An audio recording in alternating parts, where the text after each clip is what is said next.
don't know if you guys know this or not, but comedians' lives are lonely. It's a lonely existence. I mean, you're in airports and hotels and just cities with strangers every week. It gets lonely. Like, it really does. Like, you can only masturbate like so many times before you're like, I gotta get something to eat, you know? Like, it's one of those things. You gotta find something to boost you up. You know what's the biggest boost, the biggest spark when you're on the road is actually running into another comedian. It's the best. I can't even describe it to you. It's the one thing that you're like, yes. If it's a comedian you already know, it's like a reunion. If it's a comedian you've never met, there's so much excitement at the potential. You're like, oh, is he gonna be weird? Is he gonna be hilarious? Is it gonna be hilarious how weird he is? Like, there's so much there. You know, it's how I imagine serial killers feel when they meet each other the first time. They're like, you know, you do it differently than on the way I do it, but I totally respect your commitment to the craft. Like, you keep their toes in jars. That's nuts. That's awesome. So I'm at the airport, and I'm waiting to board a flight. And who do I see at the gate boarding the same flight? The comedian, Bruce. Now, if you don't know who Bruce is, super successful comic. He's had TV shows. He sells out clubs and theaters everywhere. He's awesome. I've never met him. I see him at the gate. I'm like, I'm gonna go talk to Bruce. And then I go, no, you're not. Bruce doesn't want to talk to you. So I don't say anything. Then we board the flight, and I get upgraded. Woo! Upgraded. And now, who is sitting directly across the aisle from me? Bruce. Now I can't help myself. Now I have to say something. So I introduce myself to Bruce. Now, for this to really make sense to you, if you don't know who he is, I have to paint a picture, okay? Bruce is black, he has dreads, and he's a big boy, all right? Like, when you say your name twice, there's a lot of you. Bruce is like 4 bills, okay?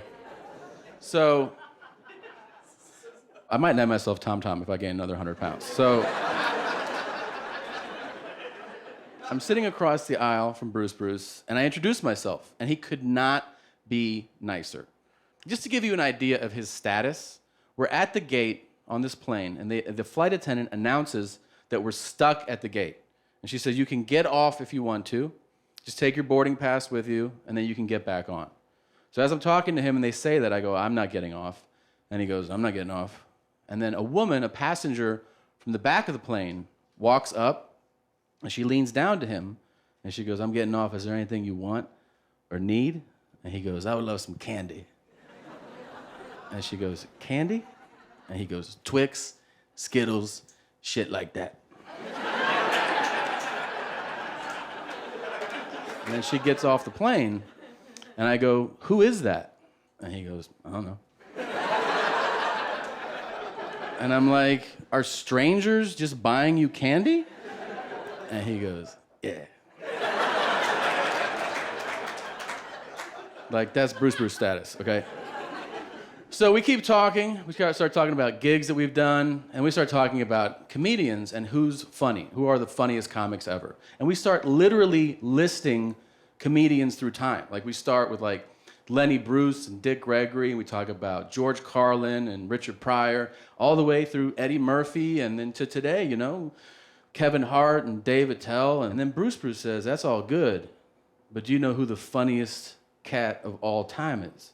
Now, I think it's a setup. I think he's gonna be like, it's me, bitch. I'm the like, it's like that, right? That's what I think it's gonna be. And I'm gonna let him have it. So I go, nah, like, who's the funniest cat of all time? And he goes, Andy Griffith. And I go, what? And he goes, Andy Griffith. And I go, are you talking about, like, that dude? And he goes, yeah, you ever been to the Andy Griffith Museum before? And I go, what kind of question is that? No, of course not, man. Like, is that real? And he goes, real? They have the car that he used to sit in, and you can sit in it too, and you can touch shit that he used to touch. And he goes, did you ever see episode 215 of the Andy Griffith Show? And I go, no, ass burgers. I didn't see episode 215. And he goes, that's my favorite episode. It originally aired March 13th, 1967. And I go, are you with me right now? And he goes, nah, it was March 13th, 1967. And then he ate Twix and he didn't talk to me for the rest of the flight. But I am begging you, if you ever see Bruce anywhere, walking around, sitting down, at a show, anywhere, just go, hey man, Andy Griffith is the shit. And he'll be like, oh no, I've been saying that shit. And he'll lose his mind. That's it for me. You guys are the best.